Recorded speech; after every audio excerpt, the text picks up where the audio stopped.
నమస్తే.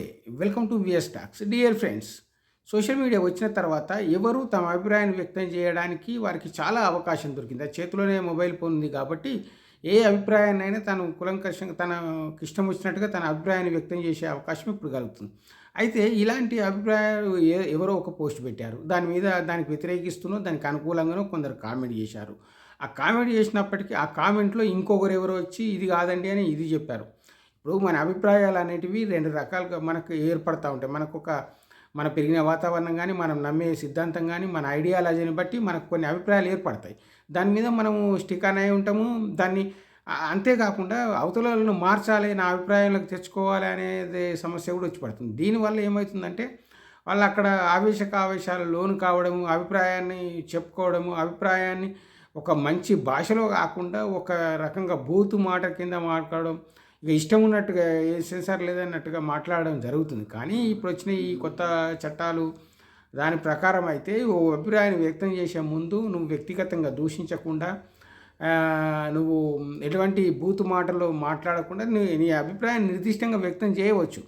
కానీ ఇక వాళ్ళేదో అన్నారని చెప్పేసి వీళ్ళేదో అనడం, వీళ్ళేదో అన్నారని చెప్పేసి వాళ్ళేదో అనడం, మహిళలైతే కూడా ఇంకేదో అనడం మూలంగా అవి కేసుల మీద కేసులు అవుతూ ఈవెన్ పోలీస్ స్టేషన్‌లోకి పోతుర్రు. మొన్న ఫర్ ఎగ్జాంపుల్ ఒక ఎగ్జాంపుల్ చెప్తాను. ఒక డ్రెస్ విషయంలో అమ్మాయిలు ఇలా డ్రెస్ ఏసుకోవాలి, అమ్మాయిలు అలా డ్రెస్ ఏసుకోవాలనే కాన్సెప్ట్ మనకెప్పుడు ఉన్నది. అది సినిమాలో కూడా చర్చకు పెడుతున్నారు.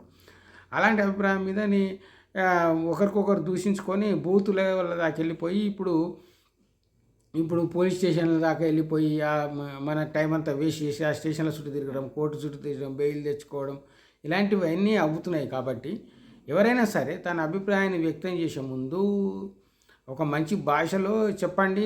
అవతల వాళ్ళని పూర్తిగా మార్చడం ఎవరికీ సాధ్యం కాదు. ఎందుకంటే తను నమ్మిన సిద్ధాంతము తనకే నచ్చుతుంది. తను పట్టిన కుందేలుకు మూడే కాళ్ళు అనే రకంగా కూడా ఉండొచ్చు. కానీ దానివల్ల మనకొచ్చే నష్టమేమీ లేదు కదా.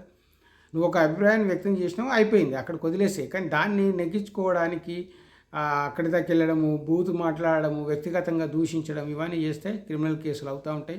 ఇప్పుడు ఎక్కడ కేసు అవుతుందో, ఇప్పుడు హైదరాబాద్లో ఉన్నాం మనం. హైదరాబాద్లో కేసు అయితే ఓకే, పోయి రావచ్చు పోలీస్ స్టేషన్కి. కానీ అది ఎక్కడనో ఏ ఖమ్మం జిల్లాలోనో లేకుంటే ఏ కోనసీమ జిల్లాలోనో అయితే పరిస్థితి ఏంది?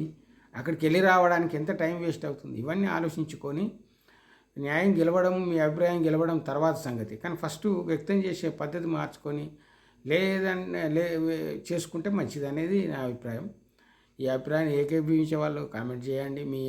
దీని మీద మీ అభిప్రాయం ఏంటో కూడా కామెంట్ చేసి చెప్పండి. ఈ వీడియో మీకు నచ్చినట్టయితే లైక్ చేయండి, షేర్ చేయండి. మరిన్ని ఇలాంటి వీడియోల కొరకు సబ్స్క్రిప్షన్ చేయడం మర్చిపోద్దు. Thank you.